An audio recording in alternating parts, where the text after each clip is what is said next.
একটা অ্যাকোস্টিক গিটারের বডি পার্টসগুলোর কোনটার কি নাম চলো ঝটপট এই ভিডিওতে জেনে নিই।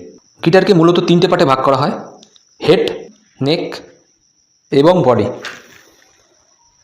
এই অংশটুকুকে বলা হয় হেড স্ট্রোক। এই হেড স্ট্রোকের মধ্যে থাকে টিউনিং কিস। এর ঠিক নিচের অংশটাকেই বলা হয় নাট। এই অংশটাকে পুরোটাকেই নেক বলা হয়। নেকের ঠিক সামনের অংশটাকেই ফ্রেট বোর্ড বলা হয়। এইগুলোকে এক একটা ফ্রেট বলা হয়।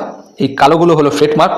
এটা পুরোটাই বডি, এটা ফ্রন্ট অফ বডি, এটা সাইড অফ বডি, এটা ব্যাক অফ বডি। এই হোলটাকে বলা হয় সাউন্ড হোল। এই কালোটাকে বলা হয় পিক গার্ড। এই অংশটুকুকে বলা হয় ব্রিজ স্যাডেল। ব্রিজ স্যাডেলের ঠিক ওপরেই এই অংশটুকুকে বলা হয় ব্রিজ। আমার এই গিটারে একটা স্ট্রিং হোল্ডার আছে, কিন্তু বেশিরভাগ গিটারে এটা থাকে না, তার বদলে ছোটো ছোটো ব্রিজ পিন থাকে। এখানে 6টা ব্রিজ পিন দেখতে পাওয়া যায়। এই গিটারে একটা আলাদা করে পিক আপ লাগানো আছে, একটা মাইক আউটপুট আছে। পিছনের এইটা আর সামনের এইটাকে স্টেপ পিন বলে। এরকম আরও শর্টস ভিডিও পেতে চ্যানেলটাকে সাবস্ক্রাইব করে সাথে থাকুন।